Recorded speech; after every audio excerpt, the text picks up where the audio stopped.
안녕하세요. 열린학원 국어과 원장 정기훈입니다. 지금부터 중간고사 대비를 어떻게 해야 되는지 소개하도록 하겠습니다. 봉일천고 1학년 중간고사 대비입니다. 출판사는 신사고 출판사를 사용하고요. 작년 시험 범위입니다. 그렇게 넓은 편은 아니죠. 근데 특이사항이 있다면 모의고사 지문들을 좀 추가해서 시험 범위에 어떤 심도 있는 변별력을 요구합니다. 출제 경향은 서술형이 100%였습니다. 그렇기 때문에 부담감이 굉장히 크겠죠. 그래서 교과서 범위의 문항은 평이했지만 실제로 외부 지문 관련한 문제에서는 조금 고전을 했을 가능성이 높습니다. 그래서 평소에 다양한 문학 작품을 접해서 스스로 분석해보는 그런 연습이 필요합니다. 고등학교 1학년 국어 내신 방법 좀 구체적으로 한번 설명해 볼 테니까 잘 따라와 주세요. 먼저 중학교 문학과 문법에 대한 그 개념어에 대한 이해가 반드시 필요합니다. 특히 중간고사는 중학교 때 배웠던 개념어들이 어떻게 얼마나 숙지되어 있는지를 확인하는 문항들을 반드시 배치합니다. 그러니까 개념어, 중학교 때부터 배웠던 개념어들을 정리해 보세요. 두 번째, 1학년, 2학년 모의고사 기출 연습 필요합니다. 왜냐하면 여러분들은 중학교 때 배웠던 출제되었던 문항들 구성이 익숙해져 있거든요. 근데 고등학교에서는 조금 더 발전된 형태의 수능형 문항이 있으니 여러분들이 집에서 고등학교 1학년부터 고등학교 2학년까지 기출된 모의고사 문제를 반드시 풀어보셔야 합니다. 세 번째, 단순 개념어가 아닌 실제 지문과 연관지어 보셔야 돼요. 그러니까 개념어를 막상 숙지하더라도 낯선 작품에 그 개념어들이 어떻게 반영되어 있는지 찾기 힘들어합니다. 그러니 개념어 숙지가 되었다면 실제 그 개념어들이 지문 속에 어디에 나타나 있는 거지? 이런 것들을 반드시 연습하셔야 합니다. 네 번째, 문제를 풀어나가는 속도 역시 굉장히 중요합니다. 보통 학생들이 지문의 압박 때문에 시간 내에 풀지 못하는 경우를 경험하게 됩니다. 그러니 시간을 재면서 문제를 푸셔야 합니다. 다섯 번째, 시간을 재면서 긴장감 속의 문제를 한번 풀어보고 채점하기 전에, 이게 중요합니다. 채점하기 전에 자신이 찾은 답이 과연 근거를 갖고 찾은 답인가? 만약에 근거를 찾아내지 못한 채로 시간의 압박에 밀려서 찍어낸 문제였다면 다시 한번 답의 근거를 찾아서 정확한 답의 근거를 갖고 찾는 연습. 그 후에 채점을 해서 재확인하시면서 무엇을 잘못 생각하고 있는지 또는 어떤 개념어를 모르는지 반드시 확인하셔야 합니다. 일곱 번째, 고등 기본, 고전 시조는 적어도 현대어 풀이 및 주제, 정서 찾기를 학습하셔야 합니다.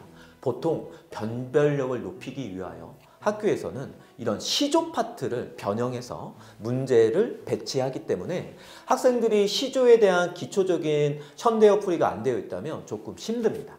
그러니까 먼저 선행으로서 고전 시조 정도는 현대어 풀이가 가능하도록 연습해 주시길 바랍니다.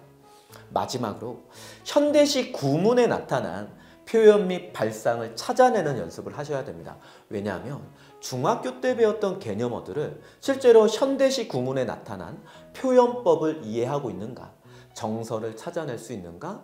현대시 문학에 나오는 기초 개념어에 대한 이해를 실제로 찾아낼 수 있는가? 그런 스타일로 문제를 구성하는 것을 중간고사 때 내기 때문에 여러분들은 반드시 8번과 관련된 현대시 구문을 통해서 연습하시길 바랍니다. 봉일천고 2학년 출판사는 신사고 문학을 씁니다. 작품 수는 그렇게 넓은 편은 아니죠.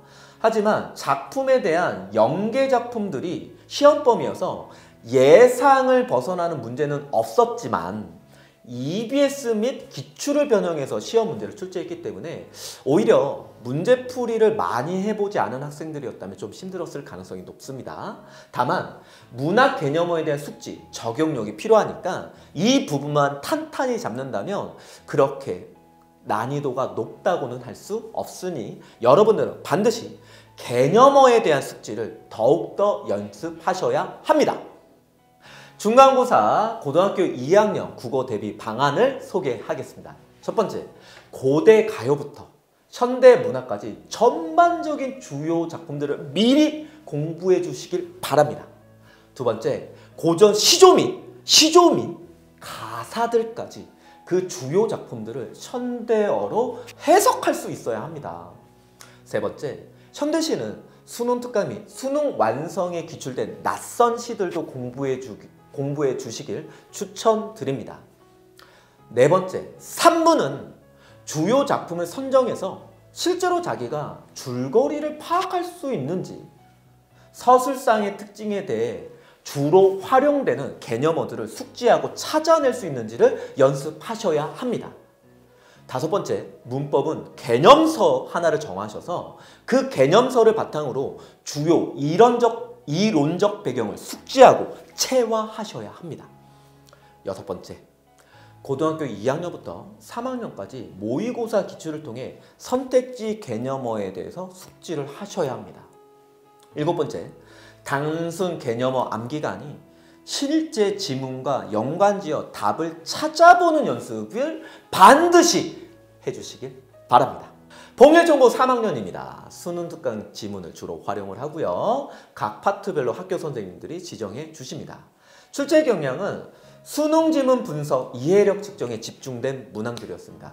그래서 수능형 문항들로 구성되기 때문에 단순 암기로는 좋은 점수를 얻기 힘듭니다. 그러니 평소에 선택지에 나타난 개념어들이 어떤 내용인지를 숙지하시고 그 개념어들이 지문 속에 어떻게 반영되어 있는지를 그 현장에서 찾아내는 연습, 그래서 실전적 연습이 굉장히 많이 필요합니다. 고등학교 3학년 국어 중간고사 대비법입니다. 첫 번째, 수능 특강 문학 작품은 분석본을 바탕으로 해서 이해도를 높이셔야 합니다. 두 번째, 독서 파트는 지문 분석도 물론 중요합니다. 하지만 실제 선택지 근거를 지문에서 찾아보려고 하는 노력 역시도 굉장히 필요한 능력 중에 하나입니다. 세 번째, 수능 특강 화작은 그 지문 자체를 막 이해하기보다는 오히려 실제로 자주 활용되는 그 표지에 대한 이해를 바탕으로 지문 속 사례를 찾아내는 연습이 필요합니다. 네 번째, 문학은 개념서를 바탕으로 해서 주요 이론적 배경, 당연히 내신 기간 들어가기 전에 체화되어 있어야 합니다. 다섯 번째, 일주일에 1회 정도는 모의고사를 시간을 실제로 80분을 재보면서 시뮬레인 연습하면서 시간관리 능력을 키우셔야 합니다. 여섯 번째, 시뮬레이션 하는 요일을 하루는 제외하고 매일, 이게 중요합니다. 매일 두 지문, 한 10문항 이상을 꾸준히 아침 시간에 풀고 오답을 정리하는 시간을 마련하시면서 지속적으로 국어의 지문에 대한 노출 빈도를 높이시기를 강력 추천합니다. 이상으로 중간고사 대비 방안에 대해서 열린학원 국어과 원장 정기훈이었습니다.